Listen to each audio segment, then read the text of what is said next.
محترم ناظرین، دنیا بہت بڑی ہے، آپ ہم تک کہاں پہنچیں گے؟ تلاش بسیار کے بعد بھی ہم شاید آپ کو نہ مل سکیں، اسی لیے ہمارے چینل کو سبسکرائب کر لیں اور وہ جو بیل ہے اس کو دبائیں تاکہ ہم خود آپ تک پہنچ سکیں۔ والسلام۔ السلام علیکم ورحمۃ اللہ وبرکاتہ۔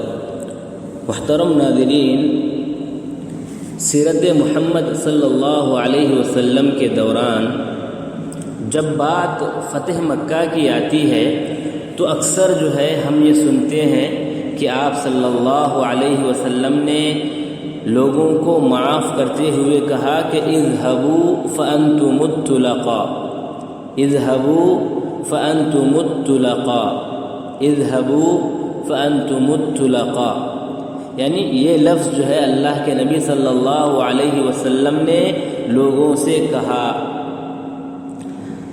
تو آئیے معلوم کرتے ہیں کہ یہ لفظ کہاں تک صحیح ہے۔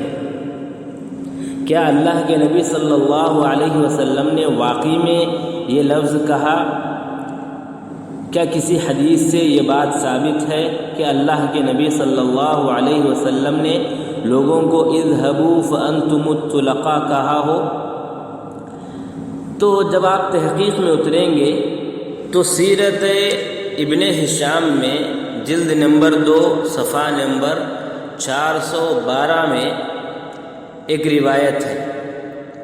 ابن اسحاق روایت کرتے ہیں کہ حدثنی بعض اہل العلم، کہ مجھے بعض اہل علم نے مجھے یہ بیان کیا، ان رسول اللہ صلی اللہ علیہ وسلم قام على باب الکعبہ، کہ اللہ کے نبی صلی اللہ علیہ وسلم کعبے کے دروازے کے پاس کھڑے ہوئے، فقال، اور کہا، لا الہ الا اللہ وحدہ لا شریک لہ صدق وعدہ ونصر عبدہ وہزم الاحزاب، یعنی لمبی روایت ہے۔ اس کے بعد آخری میں کہا کہ یا معشر قریش، اے قریش کے لوگو، ما تريدون انی فاعل فیکم، میں کیا کروں گا تمہارے لوگوں کے ساتھ، میں تم لوگوں کے ساتھ کیا معاملہ کروں، اس میں تمہاری رائے کیا ہے؟ تو انہوں نے کہا، قالوا خیرا، ہم اچھی امید کرتے ہیں، بھلائی کی امید کرتے ہیں، کیونکہ اخ کریم وابن اخ کریم، کہ آپ تو بڑے اچھے لوگوں میں سے ہیں اور آپ بڑے کریم ہیں۔ تو قال، تو اللہ کے نبی صلی اللہ علیہ وسلم نے کہا، اذهبوا فانتم الطلقاء، جاؤ تم لوگ آزاد ہو۔ لیکن یہ روایت مرسل یا معضل روایت ہے، اور مرسل کی جہالت بھی اس میں موجود ہے۔ سمجھ میں آئی بات؟ یعنی یہ مرسل یا معضل روایت ہے۔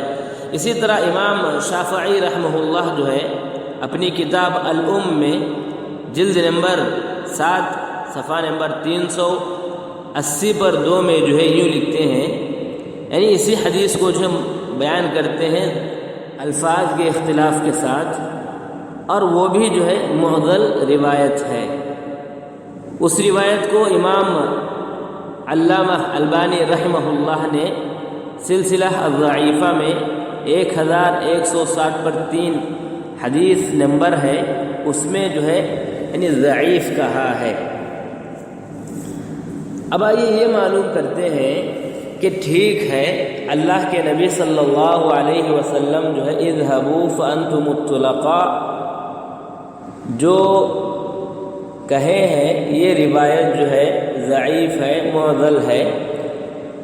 تو کیا جن لوگوں کو اللہ کے نبی صلی اللہ علیہ وسلم نے معاف کیا فتح مکہ کے موقع پر، ان کو ہم الطلقاء کہہ سکتے ہیں؟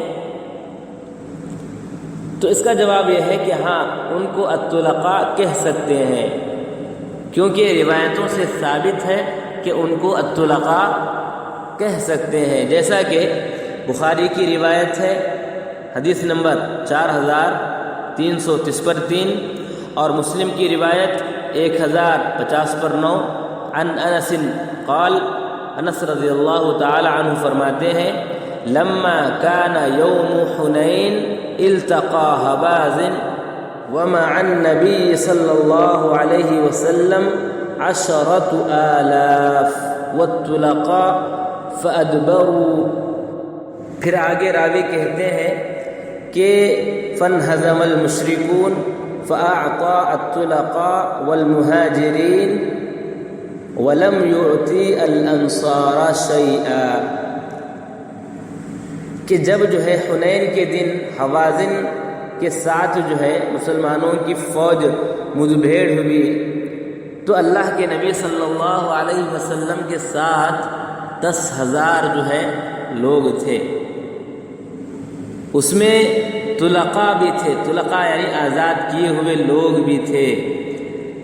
اور ہوا کیا، مشرکین جو ہے شکست پا لیے اور اللہ کے نبی صلی اللہ علیہ وسلم نے مال غنیمت میں سے طلقاء یعنی آزاد کیے ہوئے لوگوں کو دیا اور مہاجرین کو دیا، انصار کو جو ہے کچھ نہیں دیا۔